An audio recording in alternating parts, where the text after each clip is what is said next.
Yo, what's up, Heretic? How you doing? Real good, my G. 20 minutes, got someone coming in, recording some samples from the instruments so we can get into beat making, me and the bro that's pulled up. Nice, nice. All right, let's cut straight into it. Yeah.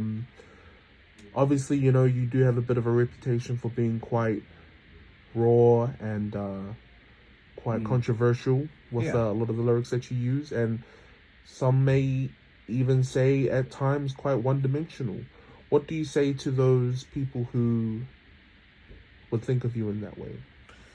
Well, there's a bit of a limit to it because, you see, I make a lot of music about love, about sex, about all these sort of things, but there was a phase of my life where when I was drinking and smoking, that's all I was doing. My life had no direction.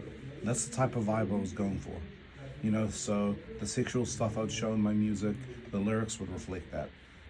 The things that also would get a lot of people is they'd say some of my lyrics are chauvinistic or that I take advantage of people's labors, things behind closed doors and all that. But it's like, look, we work together as artists. A lot of the time when people have worked with me, it was never about the money because I never really had that much.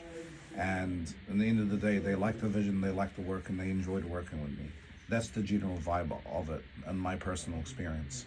There have been times where, I've made a lot of mistakes and my views in the world wasn't the greatest, but I'm not going to justify anything or make excuses because that would be an insult to anyone I may have hurt in the past, but I would never do that. However, a lot of the times when someone thinks, okay, this guy is describing people in general or women in general or these type of people in general, it's like, no, I'm describing one person or two people that I've experienced. I always tell my stories. I never judge people as a whole or anything like that. Have you ever tried or thought about going for a more cleaner approach, something a bit less explicit or a little less controversial, something that isn't that doesn't provoke such strong reaction? Honestly, I've tried censoring a lot of my lyrics. I've tried toning down my music. I've tried, doing things that aren't about the stuff I usually talk about. But in the end of the day, a lot of people see my old stuff and that's all they see me as. The reason I choose not to take down certain videos of mine is because I embrace who I was and I embrace who I am.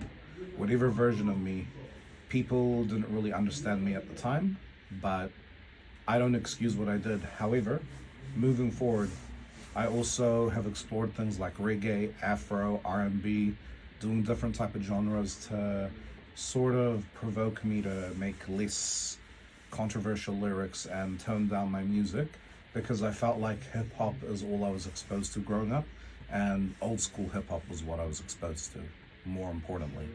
With the 2000s, which brought out the raunchiness, those were my influences, but I'm trying to change different things. And I've got a lot of music that's unreleased and that's soon to be released. Awesome, and tell us what you have coming up next. I've actually got a music video that's coming up, Heretic featuring Baker Boy. You just gotta know. He's only recently come into this music thing. I've been taking pleasure in mentoring him through his music and just getting him started because that guy's always had potential. We managed to suss a lot of locations. You guys are going to be seeing a lot more updates on Instagram about that. It's going to come a lot sooner than you think. I've got a couple of reggae music videos that's also coming up. I've got a couple of music videos that I've already started filming but haven't completed. So a lot of those things are still in the making, but too many things coming up. Just don't know when to put them out.